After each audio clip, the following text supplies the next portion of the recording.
Hi class. I'm going to get started reading the Trojan War, and I am going to start with the introduction because it explains why we're reading this book in the first place. Now you'll find the assignment that I mentioned in your homework on a separate YouTube video, but I'm going to go ahead and just start reading the book now with the introduction. Always start with the introduction, or prologue if there is one. For the greater part of 3,000 years since the date of the Trojan War, the imagination of poets and dramatists has been busy with its story. This has become the subject of the most famous of all legends and has inspired many of the greatest works of literature that the world has produced. For this reason, parts of the tale are very familiar, yet because of the length of the whole, the connection between one well-known episode and another is often obscure. The Iliad begins in the 10th year of a war whose origin and its ending it does not explain. Shakespeare's Troilus and Cressida, Goethe's Iphigenie, and Racine's I should have read this ahead of time so I could practice my words. Andromache, question mark on pronunciation, are concerned with isolated incidents that introduce heroes about whom a great deal more needs to be known. No author of great merit has attempted to deal with the legend of the Trojan War as a whole. The task has been left to minor poets and compilers of summaries, most of whom are imperfectly acquainted with the details of the story or do not understand the customs of the time about which they write. The characters of heroes have been changed, or absurd incidents have been invented to fill out gaps in the legend. This, in turn, has made it more difficult for later generations to gain a complete picture of the story.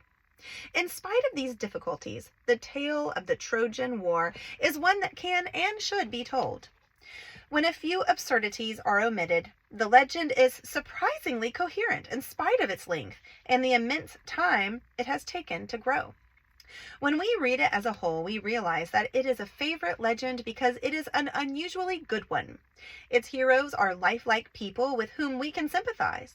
The story itself is varied, exciting, pathetic, and beautiful all at once. Not to know it is to miss a real pleasure. For its own sake, and not merely as a background to our reading, we can enjoy the story of the Trojan War. Chapter 1, The Golden Apple. 3 great urns stood by the threshold of Zeus, who was ruler of gods and men. One was filled with the blessings he showered on mortals, but 2 contained sorrows, for the lives of the heroes were tragic, though glorious in war. War, like all human fortune, came to men from the gods. The most famous of struggles, that between the Greeks and the Trojans, had its origin in the home of the immortals on the mountain peaks of Olympus. There, the source of the quarrel can be traced back to the moment when All-Father Zeus caught sight of Thetis, the sea nymph, racing over the sparkling waves with the wind behind her.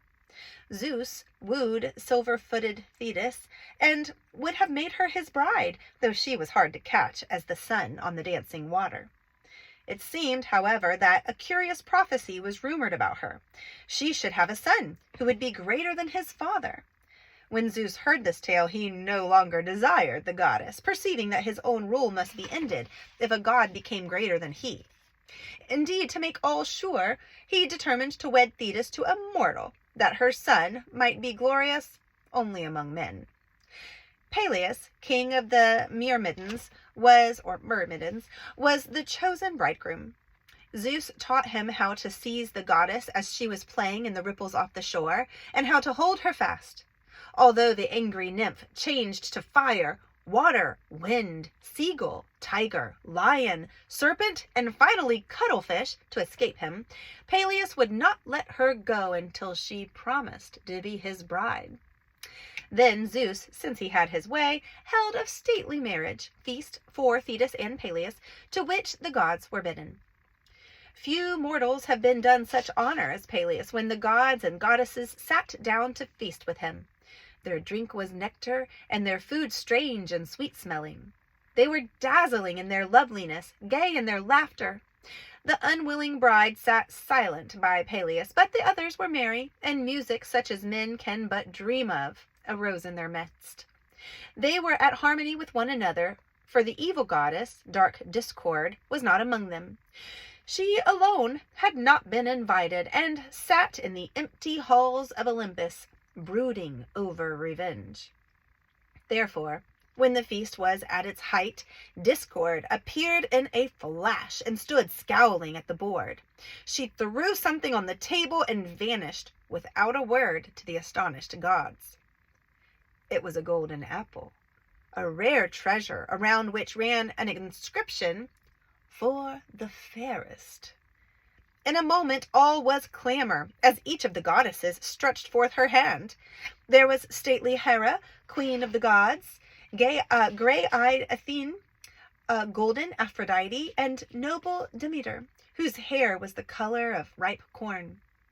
Pretty, rosy Hebe, Artemis, the radiant moon huntress, the slender Graces, each in their own fashion, was beautiful beyond compare.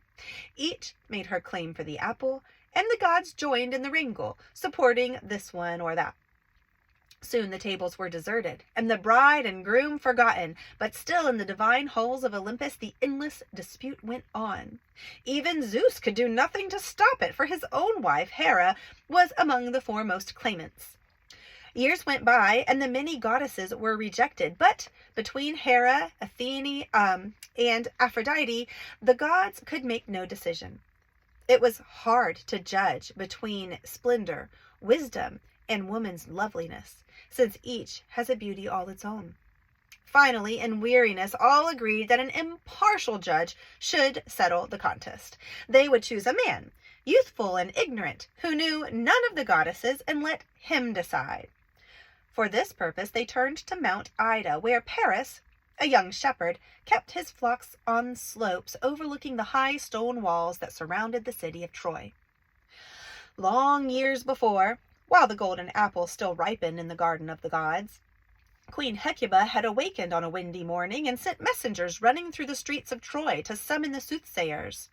She had dreamed that the son she had hoped to bear was no child, but a flaming torch. Fire had spread from it through the doorways of the palace, out into the wide streets, across to the temples, until the very walls of the city were washed in a sea of flame. As the queen opened her eyes, the crash of falling buildings and the shrieks of women were ringing in her frightened ears. The soothsayers listened gravely to the story of the queen, and with one voice they declared that this dream was a warning of evil. The boy to be born would cause destruction to the city and everything therein. "That he shall never do," said King Priam grimly. "Have I not other children? And did not you soothsayers prophesy that I should have in all no less than 50 sons? What is the life of one child against the welfare of all? Take him up into the wilds of Mount Ida and leave him there to die." The king's word was duly obeyed, but a few poor shepherds who roamed in the wilderness found the child and had pity on it, for it was as beautiful as a star. Paris, or Alexandros, grew up within sight of his father's city, knowing nothing of his birth. Paris tended his sheep on Mount Ida and was happy there, because his nature was soft and peaceful, and he was ignorant of the world. Nor was his life hard, for a nymph, I know this, Oenone, I need to look up all these pronunciations. I will before next time. Sorry. Okay. Fell in love with his golden curls and ruddy cheeks burned brown by the open air. Every movement he made was graceful. His voice was low and deep. He shone with such beauty that he seemed a fitting bridegroom even for a goddess. Therefore, Oenone wooed Paris and won him, and the two lived together in happiness far from the homes of gods or men. For his very innocence of mind, the gods now chose Paris to judge between them. They sent him the apple, and the 3 goddesses appeared to him in a glade, bidding him to decide which was the most fair. The simple shepherd of Mount Ida was stunned by the heavenly beauty of these fairest goddesses. Sunlight flooded their white shoulders and gleamed on their golden hair. The grass broke forth into flowers wherever they pressed their feet. He forgot the wind in the trees around him, the cry of his lambs, and even the cold apple clutched in his hand. The presence of the goddesses brought visions of distant palaces, of minstrels in royal halls singing heavenly wisdom, of the faces of listening princesses of wonderful beauty. His thoughts were far away, amid things he had never seen and scarcely heard of, and among which he was quite unfitted to judge. Then stepped forth the stately Hera, queen of queens, while he gaped at her from her flashing crown to the purple crocus flowers that stood stiffly around her feet. "I will make you the king of the world," she said proudly to him, and stood waiting, while gold thrones, gorgeous processions, and battles, terrifying and distant, chased through the shepherd's simple mind. He made no answer to Hera, since he was stunned by her, but he stood in awed silence, staring until the proud goddess could wait no longer. She stepped back in haughty anger at his rejection. Next, gray-eyed Athena stood before him in her simple dress. Her head was bare of her helmet, and she had laid aside her weapons of war. The little violets about her perfumed the air as she looked down at him smilingly, yet with a hint of scorn. "I will teach you all the wisdom there is in the mind of man," was her promise as her calm eyes looked through him. She understood his simplicity and knew she was not for him. Paris reddened and dropped his eyes before the gaze of the goddess. He knew nothing of what she had offered, but he felt her contempt and jerked aside a little.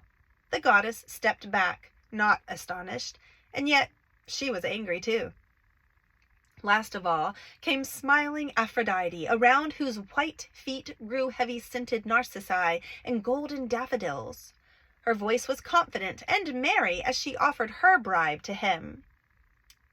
"You shall have the fairest woman in all the world to wife," said she gently, while her sea-blue eyes laughed into his with a look Paris had often seen on the face of Oenone.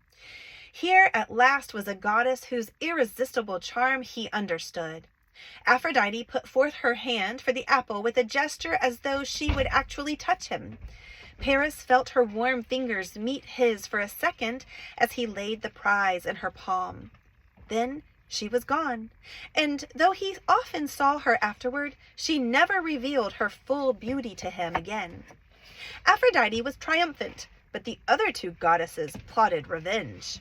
First, however, the goddess of beauty did much for her favorite.